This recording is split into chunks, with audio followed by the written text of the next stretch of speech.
नमस्ते प्रणाम सब क्यों के स्वागत करतानी अपना यूट्यूब चैनल में।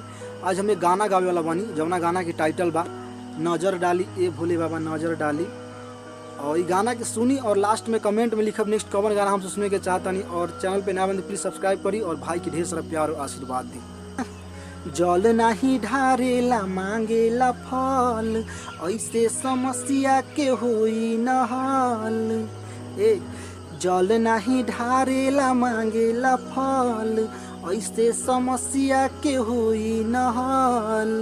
अच्छा नजर डालिए भोले बाबा नजर डाली, नजर डालिए भोले बाबा नजर डाली। हमर बनो घर वाली पियर फराक वाली, हमर बनो घर वाली पियर फराक वाली।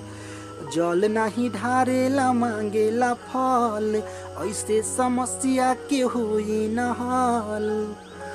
नजर डालिए भोले बाबा नजर डाली, नजर डालिए भोले बाबा नजर डाली।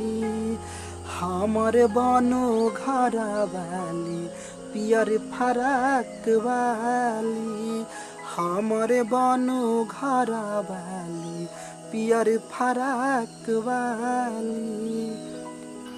सुनली बाबा हमारे अरजी, सच्चा बा प्यार नहीं है फरजी।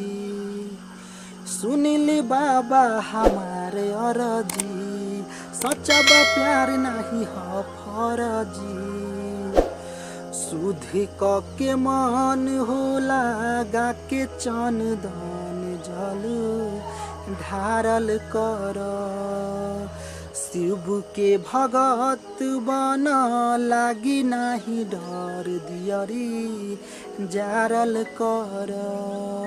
अच्छा भेजी ना खाली भोले बाबा भेजी ना खाली, भेजी ना खाली भोले बाबा भेजी ना खाली। हमरे बनो में हारू पियर फराक वाली, हमरे बनो घर वाली पियर फराक वाली। मंदिर के गेट पर भइल रहू भेट हो, बेल के पतैया से जल रहू देत हो।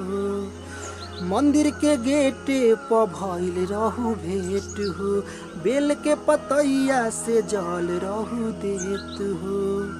सखी साले हर संग होई के उमंग जल ढारल करब।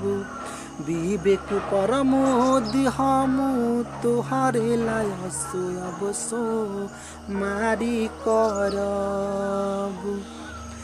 देखी मुँह के लाली भोले बाबा देखी मुँह के लाली, देखी मुँह के लाली भोले बाबा मुँह के लाली। हमर बनो घर वाली पियर फराक वाली, हमर बनो घर वाली पियर फराक वाली। जल नहीं ढारेला मांगेला फल, ऐसे समस्या के होई न हल। नजर डालिए भोले बाबा नजर डाली, नजर डालिए भोले बाबा नजर डाली। हमर बनो घर वाली पियर फराक वाली, हमर बनो घर वाली पियर फराक वाली। तो कमेंट करी, लाइक करी और चैनल पे नया वाले प्लीज सब्सक्राइब करी। भाई की ढेर सारा प्यार और आशीर्वाद दी। नेक्स्ट कौन गाना सुनने के चाहता नहीं हमसे कमेंट में लिखिए, हम पूरा कोशिश करके 2 दिन बाद गा